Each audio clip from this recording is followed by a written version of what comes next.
Correct. అంగీకరించబడితే దేవుడు ఆనందం ఉండదా మీకు? నాస్తికుడు ఉన్నాడు అనుకుందాం, పెళ్ళి చూసారా, మనసుని చేసేసారు. కానీ మనసు నిగ్రహంగా లేనప్పుడు మనసుతో పొందే ఆనందాలు వచ్చిపోయేవి. అది భక్తి కర్మ కావచ్చు, యోగ మార్గం కావచ్చు, జ్ఞానం కావచ్చు, విచారణ కావచ్చు, రమణ భగవంతు కావచ్చు, అరవింద్ కావచ్చు, అన్ని మహాత్ములు ఉన్నాయి. వాళ్ళు ఎవరిదైనప్పటికీ కూడా ఆనందం ఎవరైనా ఇస్తారో పుచ్చుకుంటారా? ఆనందాన్ని గురువు ఎవరైనా ఇస్తారా, పుచ్చుకుంటారా? రావాలి. నెక్స్ట్ ఆత్మజ్ఞానాన్ని, ఆత్మ ఎప్పుడు ఉంది. ఆత్మజ్ఞానాన్ని, ఆత్మానుభవాన్ని, సత్యాంత పరిపూర్ణ మౌన స్వరూపం ఉన్న తన స్థితిని, స్వరూప స్థితిని అవగాహన చేసుకోవటానికి గురువు వల్ల ఉపయోగం ఉందా లేదా? పురుష ప్రయత్నం కావాలా అక్కర్లేదా? అక్కర్లేదు. అయ్యో ఎందుకు? మీకు ఆన్సర్ ఇస్తే ఇప్పుడు మేము మనోళ్ళు తెస్తే ఇంకా బాగుండేది. ఎందుకంటే వాళ్ళు క్యాచ్ చేస్తారు, మీరు కొంచెం ఇంత వయసు ఉంటే సరే. నెక్స్ట్ మాట్లాడటానికి పురుష ప్రయత్నం చేస్తున్నారా సహజమా? మీకు లోగో చెప్పా, మాట్లాడటానికి పురుష ప్రయత్నమా? మీరు మాట్లాడటానికి పురుష ప్రయత్నం చేస్తారా? పడుకోవటానికి పురుష ప్రయత్నం ఉందా? నిద్రకి పురుష ప్రయత్నం ఉందా? స్వప్నంలో కలగంటానికి పురుష ప్రయత్నం ఉందా? నేను దేహాన్ని అంటానికి పురుష ప్రయత్నం ఉందా? నేను మగవాడిని అంటానికి పురుష ప్రయత్నం ఉందా? నేను మనిషిని అంటానికి పురుష ప్రయత్నం ఉందా?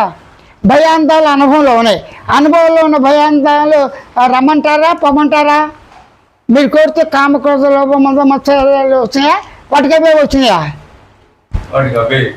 అంటే వాటికి అవే వచ్చిన దాన్ని మీరు కంట్రోల్ చేస్తే మీకు లొంగుతాయా?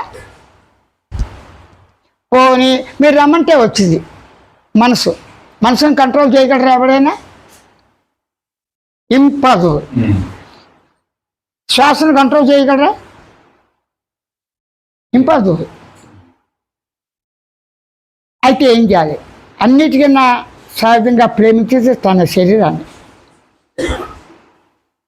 ఇప్పుడు ఎంతమంది ఉన్నారు ఇక్కడ? ఎక్కడి నుంచి స్టార్ట్ చేస్తారు మీరు? వయసుని బట్టా, మనిషిని బట్టా స్టార్టింగ్ పాయింట్? ఇప్పుడు చెప్పండి, ఎక్కడి నుంచి స్టార్ట్ చేస్తారు? పెద్ద చిన్న దగ్గర మొదలెడతారా? ఇప్పుడున్న వాళ్ళని చెప్పండి. ఇక్కడ పెద్దవాళ్ళు ఎవరు? వయసు కాదు, చిన్న అయినా కూడా జ్ఞానం కానీ ఇది ఒకటి.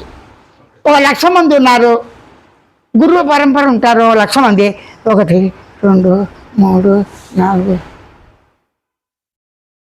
లెక్క వస్తుందా? ఫస్ట్ పర్సన్ ఎవరు? నేను ఉన్నాను. నేను లక్ష్యంతో నేను ఉన్నది. నేను ఎలా ఉన్నది? జీవాత్మ రూపంగా, పరమాత్మ రూపంగా నేనే ఉన్నది. అహమస్మి. కరెక్టేనా? క్షేత్ర రూపంగా ఉన్నది ఎవరు? క్షేత్రమేగా.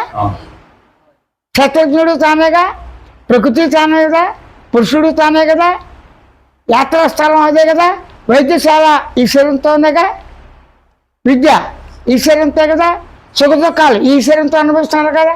కానీ శరీరాన్ని ప్రేమిస్తారా ముందు? దేవుణ్ణి ప్రేమించాలంటే మీకు శరీరం లేకుండా ఎలా మాట్లాడతారు? కానీ మనసు, బుద్ధి, చిత్త, అహంకారాలతో, అంటే మనసు అన్నా, బుద్ధి అన్నా, చిత్తం అన్నా, అహంకారం అన్నా, ఆలోచన అన్నా, భావం అన్నా, తలంపన్నా అన్నీ ఒకటే, పేరు మారినాయి సందర్భం అంటే. కానీ మనసుతో ఉన్న దేహంతో నేను దేహాన్ని అని మీరు అనుభవంలో ఉన్న దేహాన్ని చెప్తారా? అనుభవం వస్తుందా? దేహం అంటే నేను దేహాన్ని అంటే అప్పుడు దేహం వస్తుందా? ఉన్న దేహమా? ఆకలి అనుభవంలో ఉన్న తర్వాత అమ్మ ఆకలి అంటారా?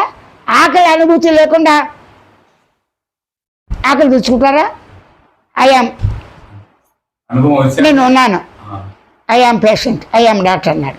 2 తానేగా, అనుభూతిగా ముందు. అయితే మాట్లాడేవాడు అనుభూతిలో ఉన్నాడా లేదా? అంటే మాట్లాడేవారు మీరు, నేను, వారు, వీరు అందరూ మాట్లాడతాం. ఎవరికి వారే స్వేచ్ఛతో ప్రతి జీవి స్వతంత్రంగా, స్వతసిద్ధంగా ఆనందాన్ని కోరుకుంటాడు. కానీ ఆ ప్రయత్నాల్లో వచ్చిపోయే ఆనందాలతో వాడు ఆటలాడతాడు, తాదాప్యం ఉంటారు దాన్ని. ఎలాగా?